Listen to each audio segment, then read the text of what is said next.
We need balance in our lives, and we need to enjoy our life because it's so short. And life is too short to be grumpy. That's what I say.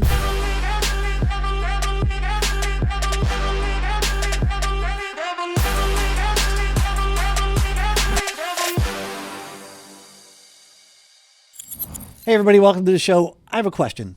Are you happy? I mean, take a moment, really think about it. How much of your day, any day, do you spend just happy versus down, depressed, frustrated, angry? If your answer is not much, then today's guest, Deborah Mallow, wants to change that. She is a happiness expert, and she's written a book called 6 Steps to Fewer Days That Suck. It's a great title. I love that title. Yeah. And the goal of the book and the goal of everything she does is to retrain your brain, to help you do that so you can enjoy more, you can worry less, you can sidestep all the toxicity and focus on the positive. Everyone needs a little ray of sunshine every now and again. And today, you can tell from her smile, that ray is named Deborah Mallow. Deborah, welcome to the show. Thanks for coming in. Oh, thank you for having me. So, Deborah, thank you for coming. Yes. So can you tell us, what led you to become a positivity and energy coach? Well, we all have a story, right? Yeah. And I was working really hard as a pharma rep, wanting to be number one over and over, and I did it.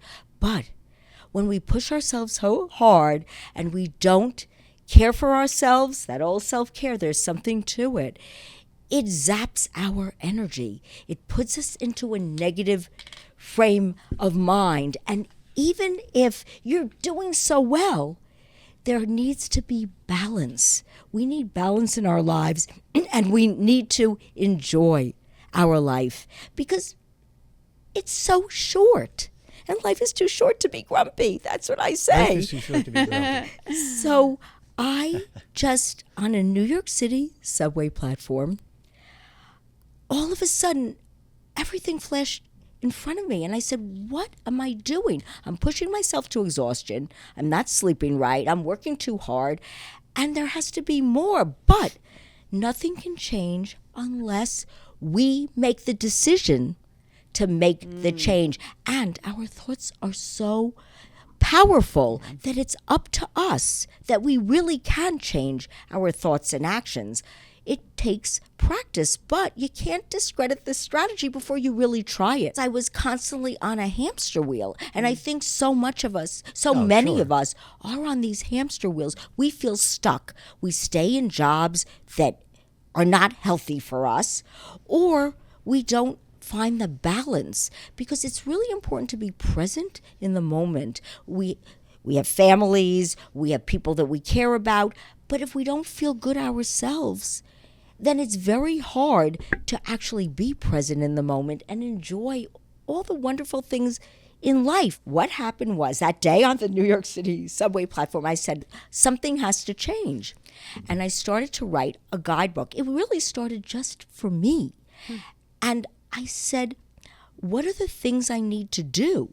First, I needed to make the decision. So I started with a commitment to myself, questions, then solutions, action items, a little science. I did a lot of research to try to figure out how can I overcome this? What do I need to do? Because negativity can make you sick. So I wrote this book, the decision that I went into ditching the bad habits, the mindset, the action, the attitude, and then making the commitment. And I filled in between. 80% of anyone's thoughts during the day is negative. That's true.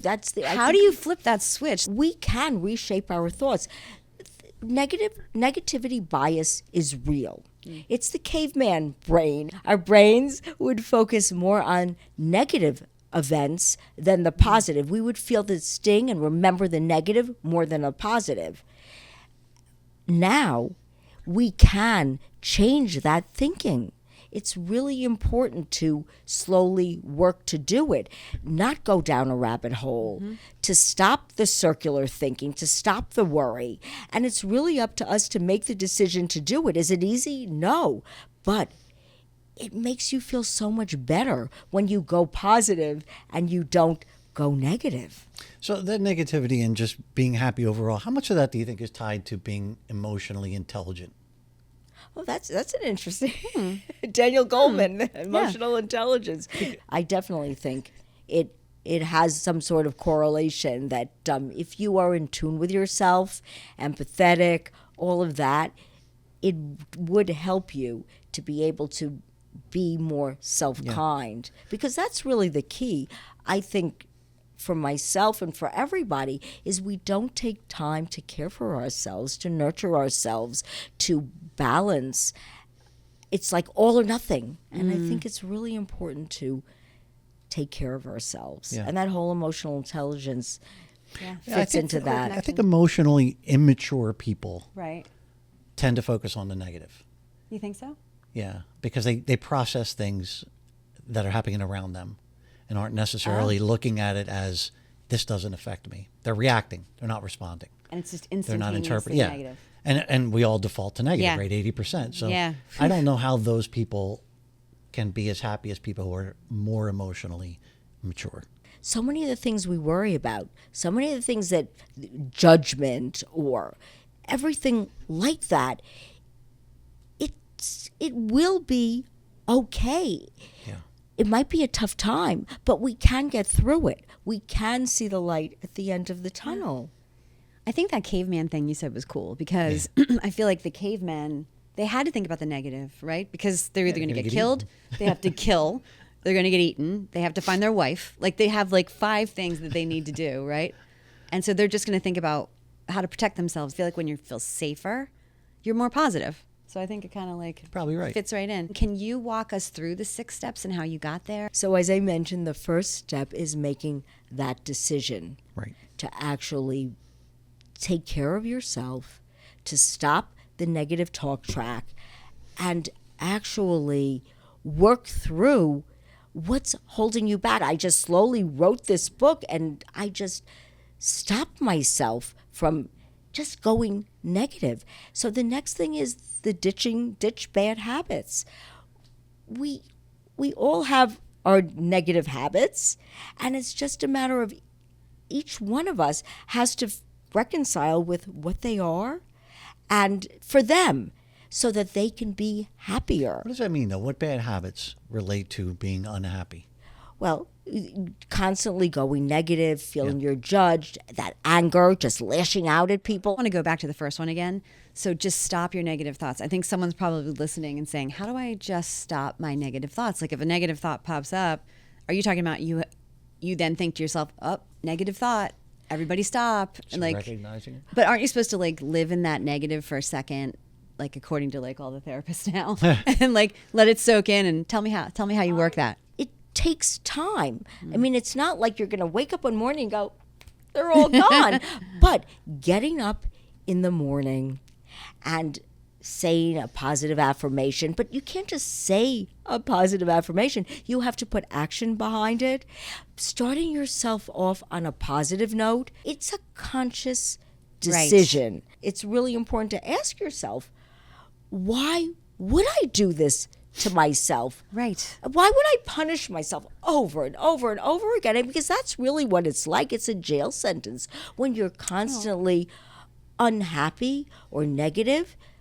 Why? Every day isn't perfect, and we're all human beings. I think the key is to give ourselves permission, and I keep going back to this, to be kind to ourselves. The other thing is building confidence and resilience. Okay, so we got the first 2. What's the third one? The mindset. The mindset. Right? That's huge. Right? Yeah. And that's what we need to do, is focus our mindset on more positive energy. The brain likes patterns. And when we develop positive patterns, it tends to stick. And this is proven by science. Put prompts on your fridge, however you want to do it.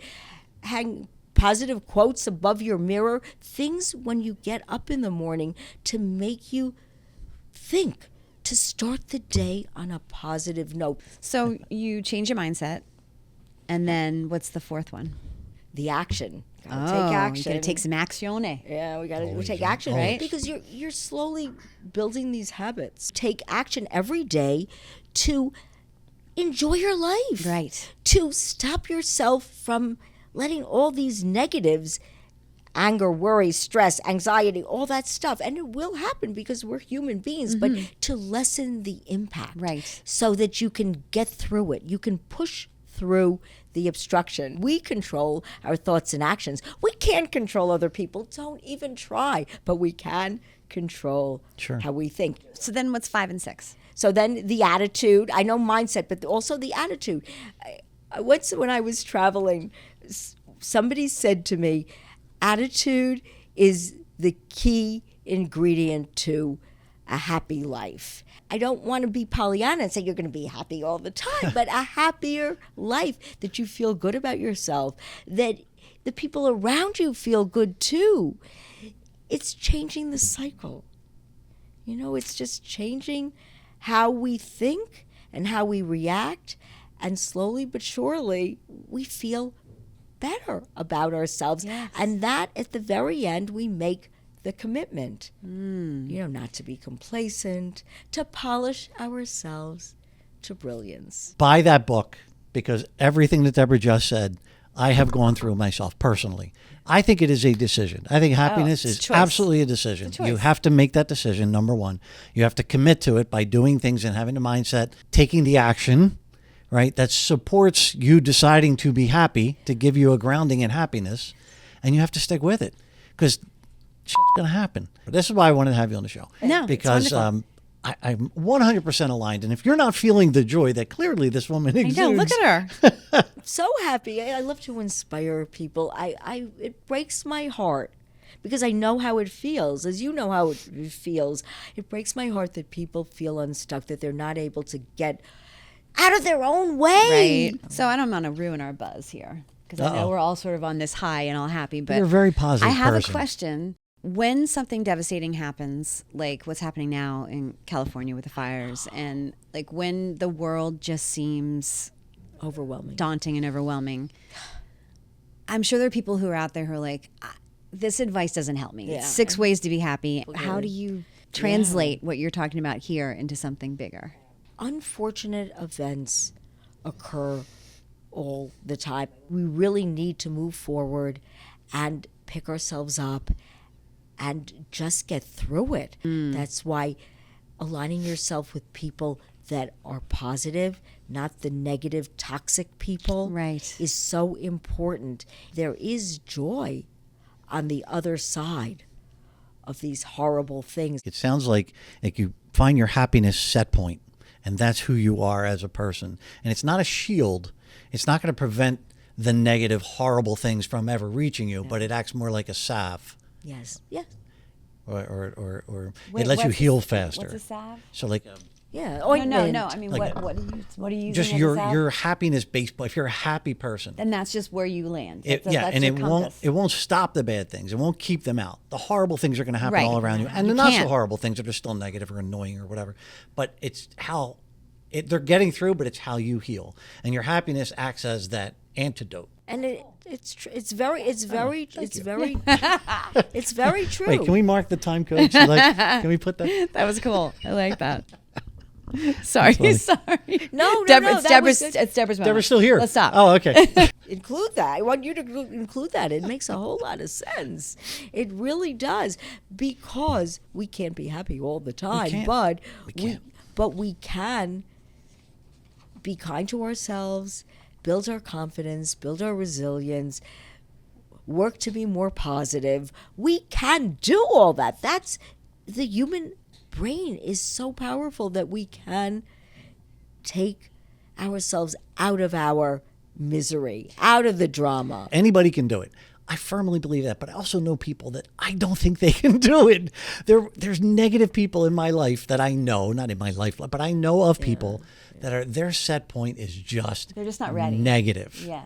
And maybe that's it. Maybe Yeah. they need to have that And you can't subway cha- platform you moment. can't change them. You can't. No, you can't change other people. So no way. Nope. Honestly, my recommendation to people is just you got to distance yourself from those people. Yes. And then maybe you can't physically distance yourself because they're in your family or whatever, but you got to put that's where the happiness could become a shield. They could feel so much better if they just make a decision, Yeah. ditch the bad habits, change their mindset, all this stuff. It would be so good for them. Right. Well, that's a perfect world right there you're talking about if they changed. Just for that person. I Yes. want them to change. I know. To get unstuck. I mean, Yeah. it really Sometimes is it breaks this- your heart, the person that is going I through it. know. And you hear all those stories, and you could talk till you're blue in the face, and you can't change somebody who doesn't want to change themselves. I don't know. Some people, I guess, like to be miserable. My old therapist used to tell me that there's neural pathways in your brain. You can't change other people. But when there are negative, nasty people around you, what do you do? Is it what Mark said? Do you throw out the salve? I say it in my book. Sometimes through work and other situations, we don't have a choice. But when we have a choice, if you can, limit the contact or simply detach. Because there's nothing positive that's going to come from that. You're not going to 100%. change them. And all they're going to do is bring you down. And negative people do that. So you just feel that negative energy. And it does. We're human beings. We feel it. We internalize it. It's better to let it go. We have to take care of ourselves. It goes back to that self-care. It goes back to boundaries. I forget who mentioned this, but like someone said, can you imagine saying what you say inside of a car loud to somebody else in an elevator? Yeah, could you Like imagine? if you wouldn't say it You'd in an never say elevator that. to someone, Yeah. don't say it. It's good advice. And we really need, I keep going back to this, but it's really true. It's part of all of this. We need to be kind to ourselves when we're kind to ourselves. People that are kind to themselves know. are kind to other people. Can you give me a couple mantras? I am nice, I am kind, I am No, beautiful. I don't. Is I that, don't. your- is that yours? I Every don't. day? No, Every morning? my mantra is in yoga, I look up at the ceiling and I say, I'm here, I'm enough. I'm here, because I'm just trying to stay Yeah. present. Yes. And I'm trying to remind myself Yes. about all the stuff that I'm worried about. Yes. It's good. Like, I'm good. Whatever I want to work on that day, I say something to myself. In the book, there's many different ones depending on the topic. If I'm going to work with a group of people or people like family members that are not so positive, I say I will not let anybody bring me down. I will tap into my positive energy. What's your mantra? Mine is Stacy's here and she's enough. No, your personal one. No. Don't you stand in the mirror and say, I'm handsome, I'm strong, No. I'm going to work out for the 14th time today. I'm Mark Libraci, 1B2G. I'm here and I'm way too much. That's not a positive mantra. Oh, you're right. See that? See? We need to work with him. I have one final figure it question. Yeah. Can I ask my final question? Or you want to? Okay, one final question. We have people who watch the show of all different ages, right? Somebody older, somebody younger. Someone is saying, that's all fine and good. It's easy for you guys to change. Like, you're not where I am. Right. You know, I just bought a giant home and I got 3 kids and da-da-da-da. My house You're at a just burned different down. stage, right? You're right. Yeah, horrible course. things have happened. You don't know what I've been through. Is there an age component or is there no age component to this? That's why I want to help teens, kids, because I think it starts really young. I think if we frame it up and train our minds to think more positively, and then you're used to that and the way it feels, it follows you through your life. So I don't know that I could generalize. Is it younger or older? Yeah. I think it's a conscious decision. If we could train our minds to believe, even with all the horrible things that could happen in life, to know that we can tap into that optimism. We shouldn't limit ourselves to do anything, to believe we could do anything, to be positive, to feel good about ourselves and push ourselves forward, no matter our age. It Well put. doesn't matter. It's a mindset. I love that. No And matter the age. anyone can have less days that suck. Amen. Especially if they read your book. Amen. Yes. So what's next for you? My whole goal, as I mentioned to you, is really to work more on helping the teens and children feel good about themselves, and of course to inspire others to get unstuck, to find their sunshine. And that's what I do every find their day I love that You're about getting you, to her. Deborah. You're getting to me. That's awesome. Thank well, thank you you for so all the work that much. you're doing. And thank you. and thank you for coming on the show. We really do appreciate Thank it. you Oh, very, it's very It's been great much. talking to you. It's been awesome. You make me smile today. Good. Thank you. And That is an smiling accomplishment. is- Yes. A smiling is What? What did you hear what he said? That's an accomplishment. That's We'll right. cut No, that you part. always smile. But you know, you always say we'll cut that part. I always We keep never it in. cut that I always part. keep it in. Well, thank you again. It's been wonderful. Thanks, Deborah. And thank you guys for watching, Thank and we you. will see you See you very soon. soon. Very soon.